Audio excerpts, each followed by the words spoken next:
성경에는 많은 인물이 나오는데 그 많은 인물 속에서 야곱이라는 사람의 이야기가 성경에 여러 장 오랫동안 기록되어 있습니다. 예수님의 부활 후에 우리가 가져야 할 믿음, 회복의 믿음이 되어야 된다. 네. 그 중에서 오늘은 성전을 회복하는 믿음을 갖자. 야곱의 신앙이 그런 신앙이었고 그 믿음이었습니다. 실수가 많고 욕심이 많은 야곱. 네, 어떻게 보면 세상적으로 말할 때는 그가 잘 사는 사람, 성공한 사람, 축복을 받은 사람으로 이야기되지만 믿음의 모습을 볼 때는 결코 사람들의 어떤 과정과 계획으로 된 것이 아닙니다. 그에게도 믿음이 있었기에, 그에게도 믿음의 삶을 살았기에 하나님이 그를 축복해 주시고 그를 통해서 일해 주신 줄로 믿습니다.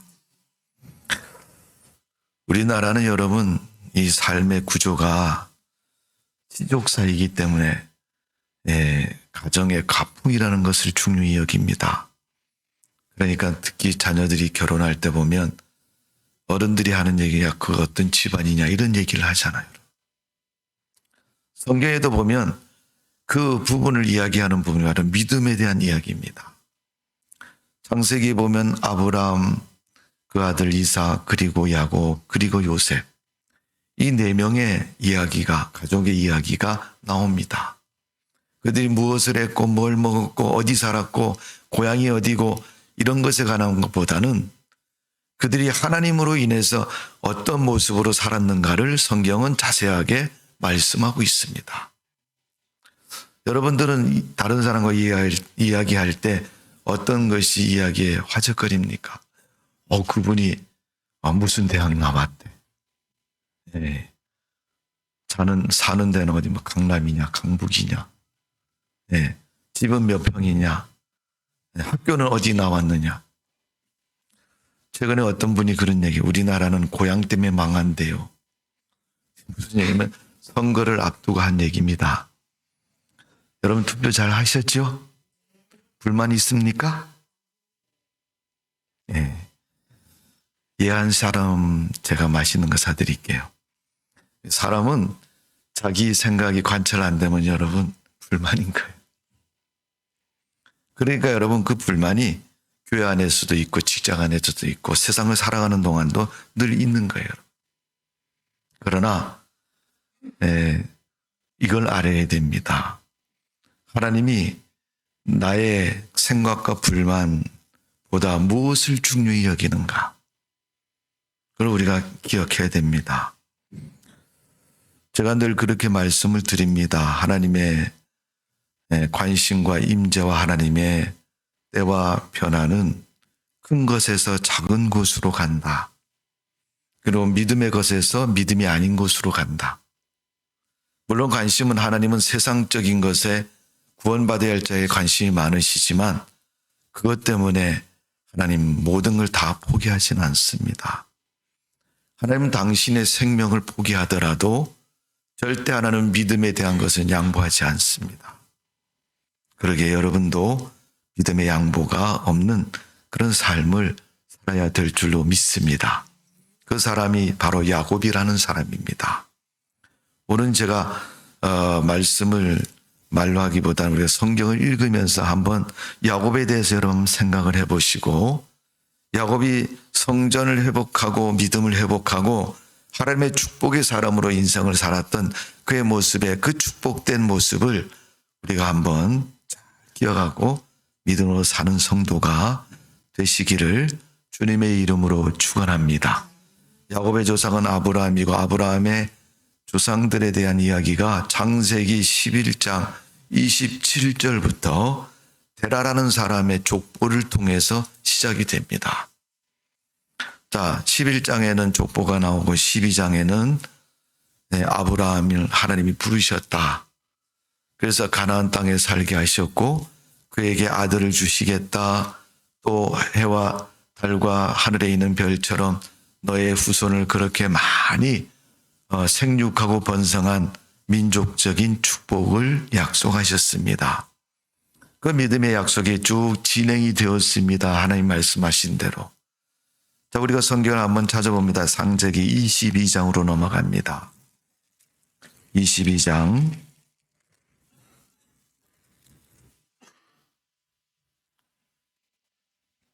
구약성경 28면에 있습니다.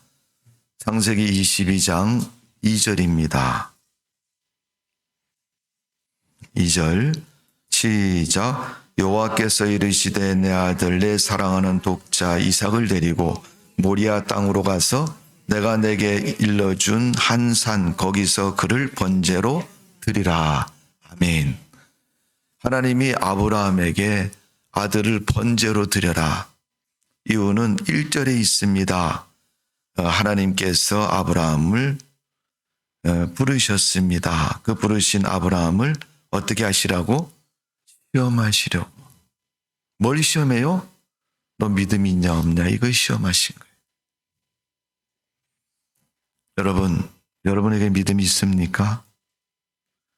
여러분, 아브라함의 이 신앙, 이 하나님의 모습, 이야기를, 말씀을 들으면서 하나님이 나에게도 내가 정말 믿음이 있느냐 하나님이 알고 싶은 것이고 시험하신다는 사실을 분명히 기억하시기를 바랍니다.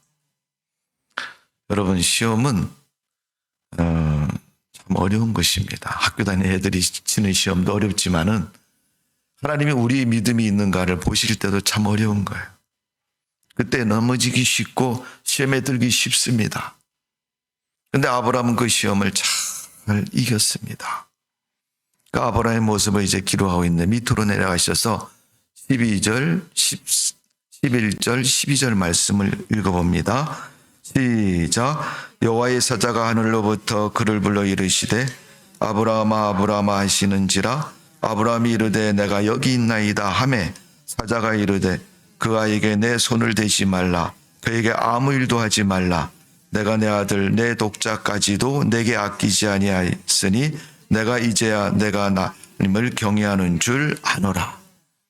하나님의 말씀대로 아들 독자를 제물로 드리려고 죽이려고 칼을 들어서 아들 죽이려고 할 때 하나님이 사자를 보내서 네가 정말 믿고 나를 사랑하는구나라고 말씀하셨습니다. 하나님의 시험에 대해서 아브라함은 목숨을 아끼지 않고 드렸습니다. 여러분, 부모가 자식을 드리는 것은 결코 쉬운 일이 아닙니다. 차라리 자기가 죽는 게 낫지 내 자식을 어떻게 드려? 네. 특히 여자아이 같은 경우는 꼭 길러서 부모들이 그러죠. 시집을 보내면서도 야, 제가 시집가 잘 살라나? 저 어떻게 살라나? 네. 부모가 볼 때는 자식은 맨날 자식입니다. 죽을 때까지 자식이에요. 맨날 어린아이 같아. 물가에 세우는 그런 불완전한 모습, 자식의 모습이죠. 그런 그 아브라함이 하나님 앞에 이삭을 드렸다는 거예요. 하나님이 이삭 죽을 때까지 두지 않고 금하시고 그 진정한 마음을 받으셨습니다. 여러분, 예배는 믿음은 나를 드리는 겁니다. 내가 제물이 되어지고 내가 주님 앞에 믿음을 드리는 거예요. 오늘도 여러분 그 마음을 가지고 예배에 참석한 줄로 믿습니다. 그래야 성전이 회복이 되는 거예요. 우리 11절 12절 읽었는데 그 밑에 그 다음 장 창세기 25장으로 넘어갑니다. 22장에서 25장으로 넘어가서 자 34면이 있습니다. 25장 21절 22절 23절 우리 세 절을 한번 다 같이 읽어보겠습니다. 페이지는 35페이지 있습니다. 21절부터 23절까지 시작. 이삭이 그의 아내가 임신하지 못하므로 그를 위하여 여호와께 간구하매 여호와께서 그의 간구를 들으셨으므로 그의 아내 리브가가 임신하였더니 그 아들들이 그에게 태 속에서 서로 싸우는지라 그가 이르되 이럴 경우에 내가 어찌할꼬 하고서 여호와께 묻자온데 여호와께서 그에게 이르시되 두 국민이 내 태중에 있구나.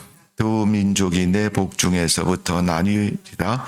이 족속은 저 족속보다 강하겠고 큰 자가 어린 자를 섬기리라 하셨더라. 아멘. 자, 21절에 보니까 아들 장가 보냈더니 아직 자식을 못 낳았어요. 하나님 앞에 부르짖어 기도했더니 하나님이 자식을 주셨습니다. 어떻게 주셨어요? 쌍둥이를 주셨어요.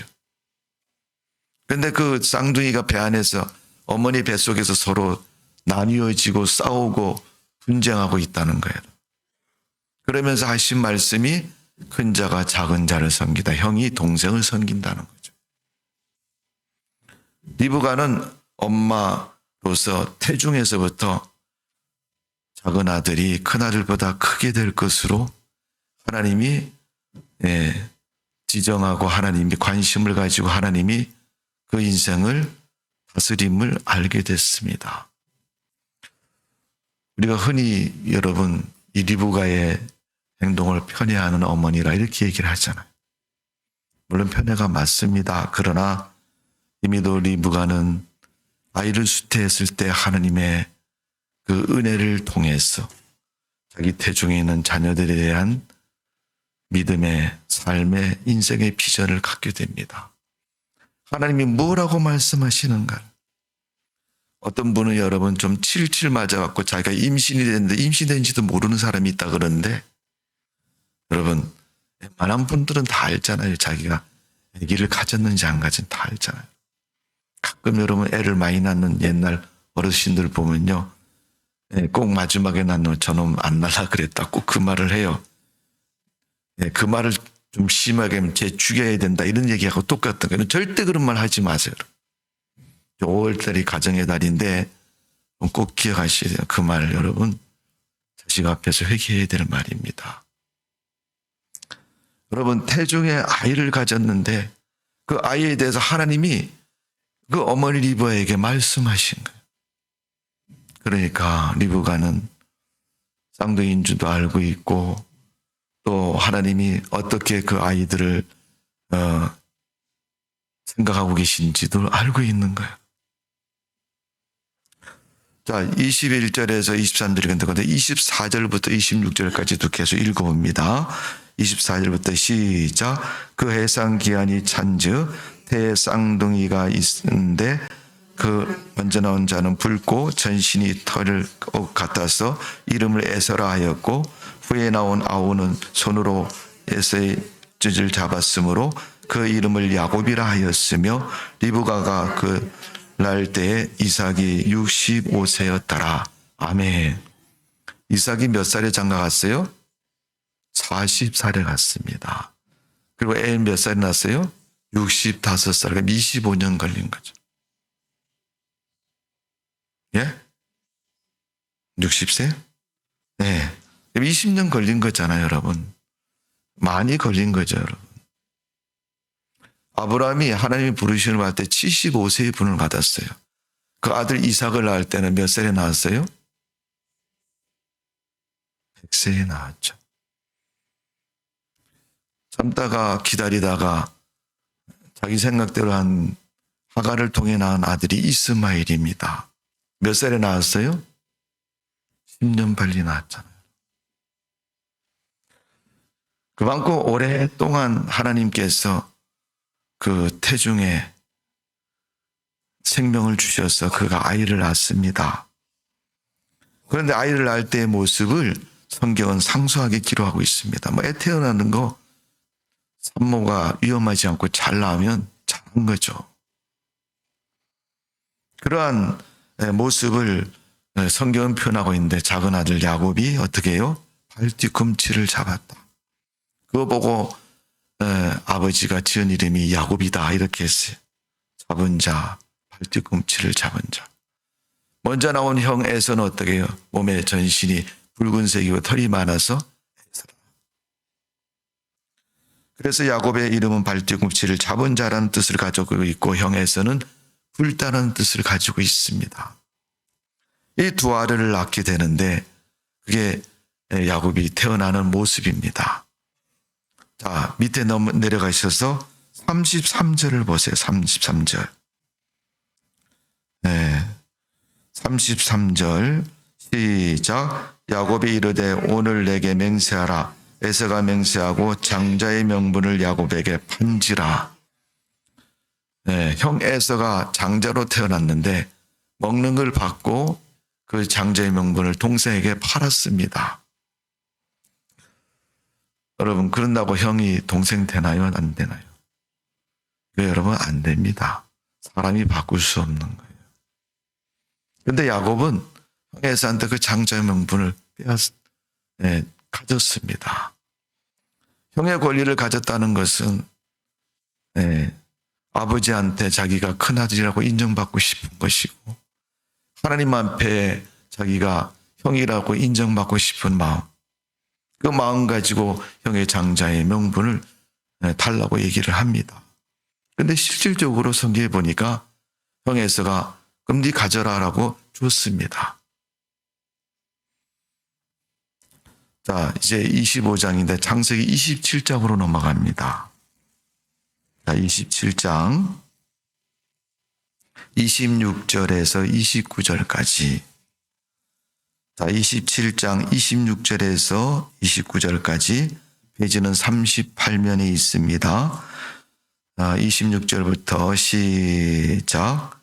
그의 아버지 이삭이 그에게 이르되 내 아들아 가까이 와서 내게 입 맞추라. 그가 가까이 가서 그에게 입 맞추니 아버지가 그의 양치를 맞고 그에게 축복하여 이르되 내 아들의 양치는 여호와께서 복을 주신 밭의 양치로다. 하나님은 하늘의 이슬과 땅의 진 기름짐이여 풍성한 곡식과 포도주를 내게 주시기를 원하노라. 만민이 너를 섬기고 열국이 내게 굴복하리니 내가 형제들의 주가 되고 내 어머니의 아들들이 내게 굴복하며 너를 저주하는 자는 저주를 받고 너를 축복하는 자는 복을 받기를 원하노라. 아멘. 이는 아버지 이삭이 아들을 축복할 때, 그것도 작은 아들인 야곱을 축복할 때 그 축복의 기도문입니다. 장자의 명분을 형으로부터 받은 야곱이 아버지로부터 축복 기도를 받습니다. 어머니 리브가가 아버지가 아들 큰애들 에서에게 한 말을 듣고 작은 아들 야곱에게 집에서 길러온 양을 가지고 요리를 해서 너 이거 갖고 와서 아버지한테 축복 기도받아라. 아버지 이삭이 알았을까요? 몰랐을까요? 알았습니다. 그래서 그 변장하는 모습을 성경은 기록되어 있죠. 짐승에 가지고 손목과 형이 애서 털이 많으니까 목에 붙이고 아버지한테 나가니까 아버지가 냄새를 맡아보면서 만져보면서 냄새는 작은 아들 냄새인데 만져보니 형 에서처럼 털이 많구나. 여러분, 그건 몰라서 그렇게 말한 것이 아니고 알고 있음에도 야곱에 대해서 그 장면 앞에서 아버지 이삭은 하나님이 지금 야곱을 통해서 하나님의 귀한 역사와 은혜를 이루어 가심을 알게 되고 거기에 순종을 하는 걸 볼 수 있습니다. 여러분, 죽는 줄 알면서 자기 몸을 내어주는 예수님의 십자가의 골고다 언덕의 그 사랑은 그냥 보통 사람은 할 수 없는 그런 놀라운 은혜이지 않습니까? 만일 여러분에게 그걸 요구하면 할 수 있겠어요, 여러분? 아브라함에게 아들 이삭을 바치려 했을 때 아브라함은 아들 이삭을 그대로 바쳤습니다. 그때 아브라함과 이삭의 신앙이 인정받는 신앙이 되었고, 태중에 있을 때 하나님의 뜻에 순종하는 리브가의 그 믿음과 그 은혜의 삶이 작은 아들을 하나님의 뜻에 합당한 모습으로 그 인생을 축복하는 것처럼 그 부모의 신앙이 자손들에게 믿음의 영향력을 갖게 했고 또 믿음의 순종을 갖게 했고 하나님이 축복하는 통로로 이루어진 것을 볼 수 있습니다. 우리는 자녀들을 기르면서 대학 못 보내주면 마음 아프고 보내준 것보다는 못 보내서 마음 아픈 건 당연하죠. 유산 못 물려주면 그것 때문에 마음 아파하고 자식들을 뭐 하는데 잘 도와주지 못해서 성공하는데 좀 어려워지면 그것도 마음 아픈 것이고. 우리는 세상을 살면서 그렇게 하는데 우리 자식이 기도 안 하는 거 마음 아파한 적 있습니까? 우리 자식이 하나님 앞에 예배드리지 않는 거 마음 아파한 적 있어요, 여러분? 네 좋은 대로 해라. 자식이 아무데나 주일날 놀러 가도 아무 말도 안 하고 교회를 갔다 와, 안 갔다 해도 아무 말도 안 하고. 가끔 여러분 자녀들은 교육이 신앙에도 교육이 필요한 것처럼 특별히 목사님 장로님 자식들은 예배를 의무감 사명감을 가지고 행할 때가 참 많아요. 근데 성인이 되고 좀 자유로워지면 그게 이제 터져 나오죠. 제가 그런 말씀을 드린 적도 있습니다만은 교회 사무실에 앉아있는 어떤 사람이 술을 이만큼 취해서 왔는데 목사님 할 말이 있어요. 무슨 말씀이세요? 그랬더니 자기 아버지가 장로인데 뭐 얘기를 쫙 하는 거예요. 교회에 대한 불만이 그가 얼마 마음속에 많이 있었든지. 그게 여러분 대부분 교회가 그렇잖아요. 교회 안에서만 교회 얘기하는 게 아니라 교회 밖에도 나가고 교회 밖에서도 얘기하잖아요. 근데 우리가 세상 사람을 만났을 때 교회에 부정적인 얘기를 하면 전도의 문을 막는 것이고 하나님 앞에서 믿음이 여러분 뒤집어 엎는 믿음인 거예요. 여러분. 그럴 해서 여러분 내가 안과 밖이 세상 사람들 눈에 보일 만큼 이중적인 삶을 살면 그것도 문제가 되는 거죠. 오늘 여러분 본문의 말씀을 보면 야곱이 하나님의 복을 아버지로부터 받습니다. 형의 에서가 다음에 찾아와서 아버지 나도 축복해 주세요 그랬더니 아버지가 축복하지 못하는 거예요. 형의 에서가 그러잖아요. 아버지 나에게 빌어줄 복이 없습니까? 아버지 이삭은 축복을 해주고 싶어도 이미 동생에게 다 해줬다는 거예요. 자, 야곱이 그런 사람인 거예요, 여러분.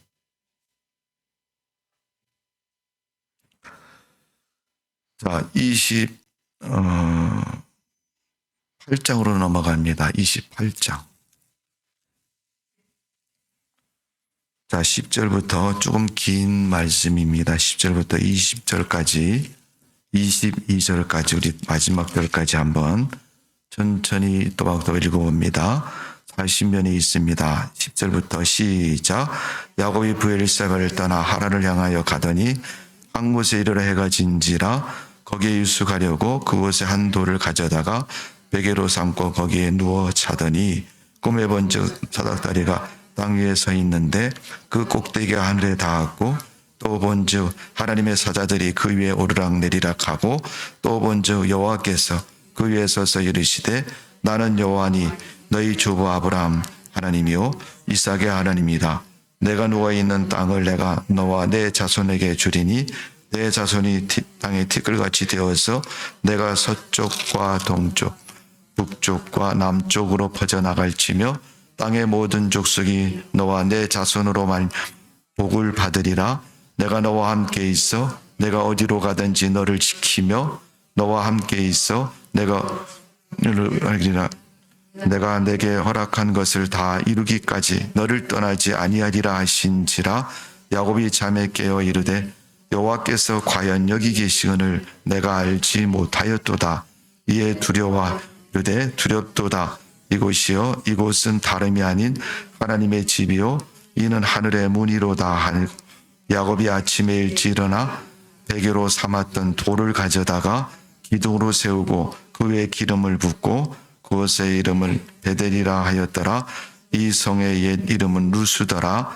야곱이 서원하여 이르되 하나님이 나와 함께 계셔서 내가 가는 이 길에서 나를 지키시고 먹을 떡과 입을 옷을 주시어 내가 평안히 아버지 집으로 돌아가게 하시오면 여호와께서 나의 하나님이 되실 것이요 내가 기둥으로 세운 이 돌이 하나님의 집이 될 것이요 하나님께서 내게 주신 모든 것에서 10분의 1을 내가 반드시 하나님께 드리겠나이다 하였더라. 아멘. 창세기 28장에 오늘 읽은 이 부분의 말씀은 형 에서로 하여금 진노 앞에 죽임을 당할 위기 속에 처인 야곱이 어머니의 권유로 외삼촌 라반 집에 도망을 갑니다. 가는 도중 그 먼 길인데 하루에 갈 수 없으므로 도중에 머물고 잠을 잘 때 하나님을 꿈에서 만나게 됩니다. 그때 그곳이 베델이었다. 루스라는 이름을 가진 곳입니다. 그곳에서 베개로 했던 돌을 세우고 기름을 붓고 하나님 앞에 소원하고 하나님 말씀을 듣습니다. 거기에 하나님의 약속임이 어디로 가든지 지켜주시고 보호하고 내가 다시 이 땅으로 돌아오리라. 그리고 에삼촌 집에 가서 야곱은 에삼촌에게 많이 속습니다. 그리고 또 거기서 부자가 됩니다. 네, 하나님이 축복해 주셨기에. 자, 우리가 읽은 말씀 중에 33절 말씀을 한번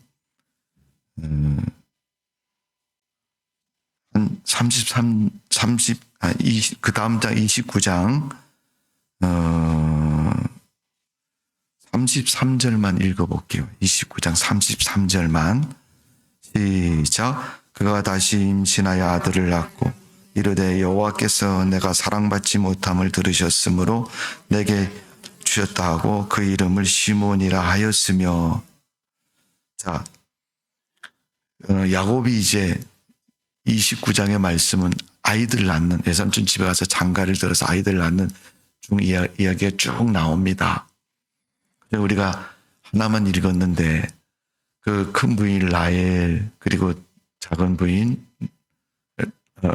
레아 라헬 이렇게 해서 또 그 종들이 있죠. 빌하 실바 이런 종을 통해서 12아들을 낳게 됐는데 마지막 막내인 베냐민만 빼고 11명의 아들을 낳은 것이 쭉 기록이 되어 있어. 그리고 딸도 하나 낳죠. 디나라는 딸을 낳게 되는데 그 이야기가 외삼촌 집에서 일어났던 일이고 또 가족이 번창하는 모습으로 야곱이 인생을 성공하는 모습으로 성경은 기록하고 있습니다. 그러한 야곱이 이제 창세기 우리가 34장, 오늘 35장을 봤잖아요. 그 앞에 있는 34장을 한번 보십시다. 34장.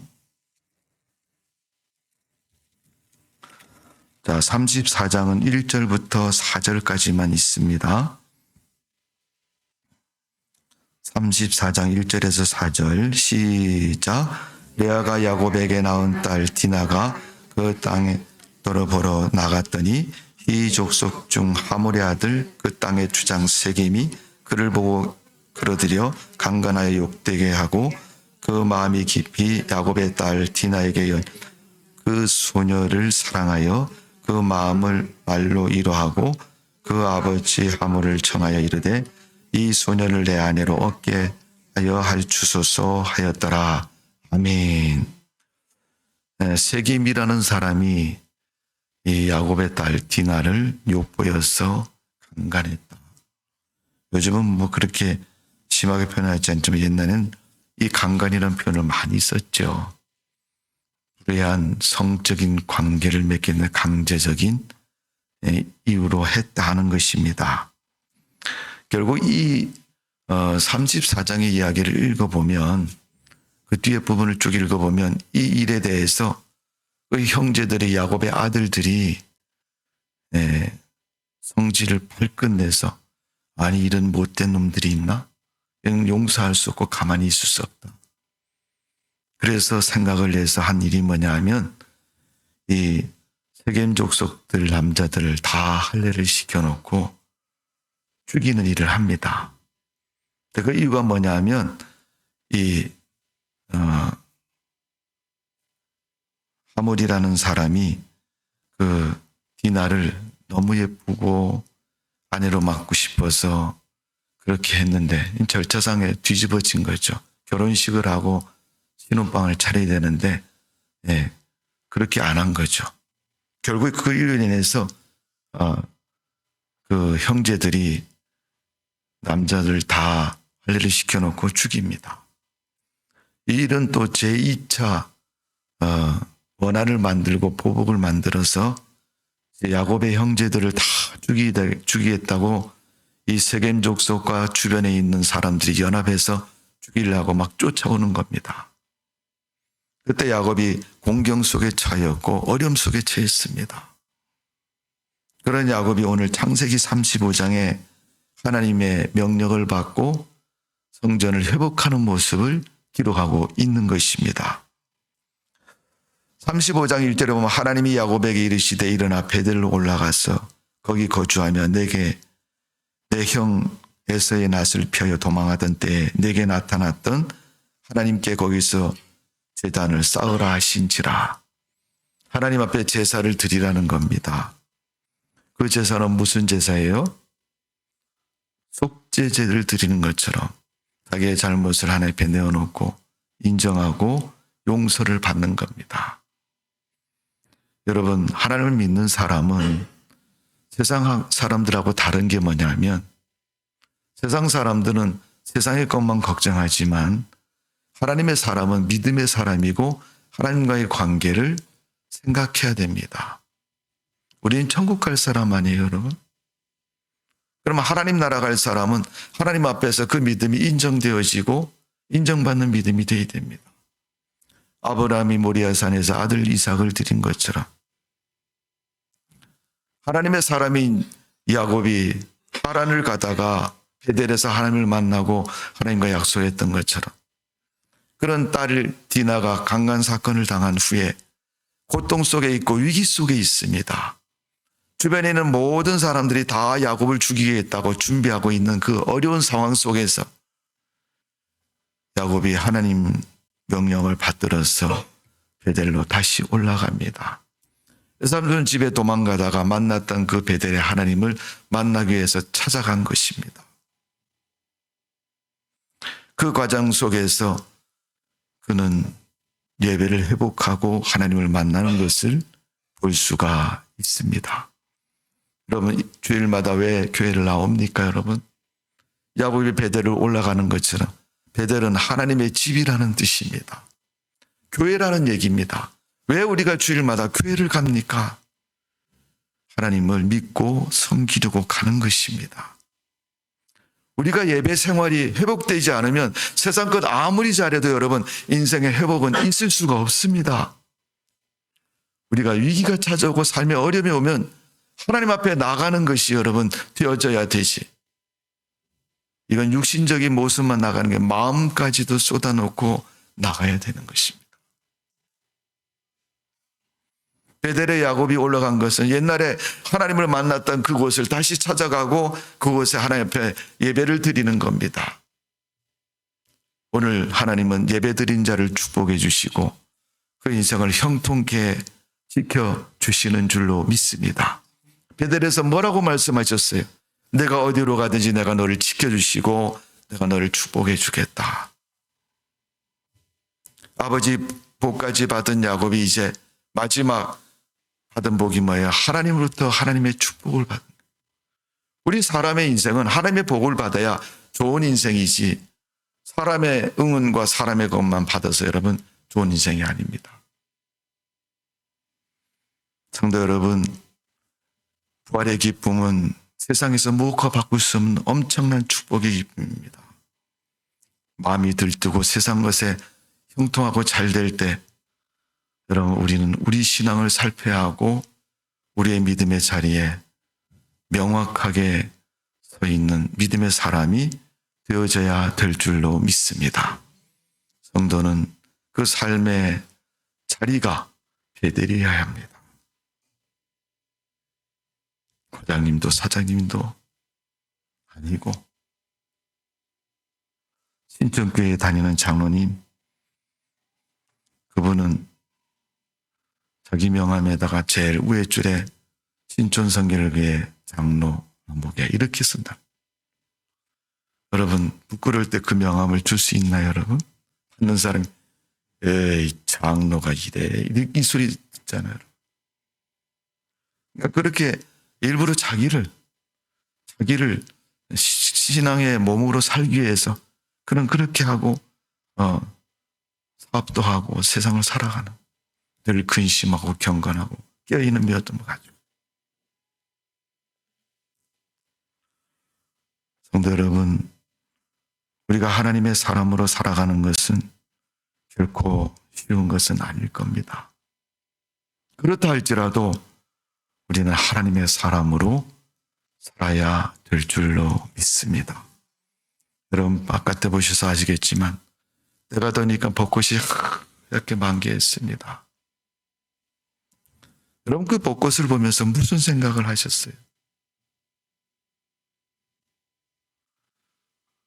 저렇게 꽃도 때가 되니까 꽃이 피는데 내 믿음은 언제 저렇게 아름답게 꽃필 수 있을까?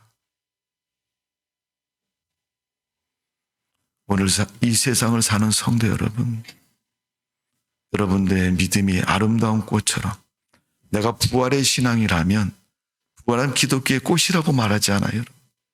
영생의 증표라고 말하지 않습니까, 여러분? 그렇다면 오늘 우리의 믿음도 아름다운 꽃이 피는 것처럼 원수하고 아름다운 믿음의 그 모습이 세상 가운데서 많은 사람들에게 보여지고 들려지는 복이 있는 삶이 우리에게 있어야 될 줄로 믿습니다. 베델은 하나님의 성전이고 믿음의 회복이고 영혼 구원의 축복과 회복을 가르쳐서 말씀하고 있습니다. 그 야곱의 베델의 신앙이 여러분의 믿음 되시고 신앙 되시기를 주님의 이름으로 축원합니다. 사도 바울은 고린도전서 3장 16절 17절에 너희 몸이 하나님의 성전인 줄 알지 못하느냐. 우리 몸은 더 이상 아무개의 몸이 아니라 그리스도의 은혜를 담은 몸인 것이고 주님의 복음을 담은 몸인 것입니다. 그런데 그 몸에서 나오는 눈빛, 행동, 생각 신앙하고 상관없이 아직도 세상 살아갈 때의 그 모습, 그보다도 한 단계, 나이 먹었을 때 한 단계 더 업그레이드 돼가지고 더 심하고 더 그릇된 모습으로 아직도 비춰진다면 이건 좀 우리가 깊이 바뀌어지고 새로워져야 될 우리의 옛 신앙의 옛 사람의 모습이지 않습니까? 오늘도 그런 모습에서 정말 새로워지고 온전한 모습. 야곱도 여러분 그 베델에서 하나님 만났는데 나중에 어려움 처하니까 다시 베델로 올라간. 어쩌면 사람들이 그럽니다. 기도 안 하는 것은 평안해서 기도하지 않는다고 말하는 사람도 있어요. 어려워야지 기도한다. 문제가 있어야지 기도한다. 기도해야 될 기도거리가 생겨야지 기도한다. 뭐 그렇게 해서 기도해도 기도하는 것이 중요한 거죠. 우리의 신앙이 늘 베델에 머물 수 있는 그런 믿음의 사람 되시기를 주님의 이름으로 축원합니다. 기도하겠습니다. 아버지 하나님, 베델은 야곱이 하나님을 만난 곳이고 야곱만 만난 곳이 아니라 이 시대 이 세상을 사는 우리도 하나님 만난 그 믿음 분명하고 선명하고 온전해야 될 줄로 믿습니다. 믿음이 온전하려면 건강에 힘쓰고 열심을 다하는 신앙의 모습이 우리에게 있어야 될 줄로 믿습니다. 아버지 하나님, 우리에게 그런 믿음 되게 해 주옵소서. 우리에게 그런 믿음 주옵소서. 우리에게 그런 믿음으로 살게 해주시고 은혜의 삶 되도록 축복하여 주옵소서. 오늘도 진리의 말씀 가운데 야곱이 하나님의 뜻대로 살았던 것처럼 우리도 주님의 말씀 붙잡고 그런 믿음으로 살게 하여 주시고 그런 축복의 삶이 되게 하여 주옵소서. 예수님의 이름으로 기도하옵나이다. 아멘.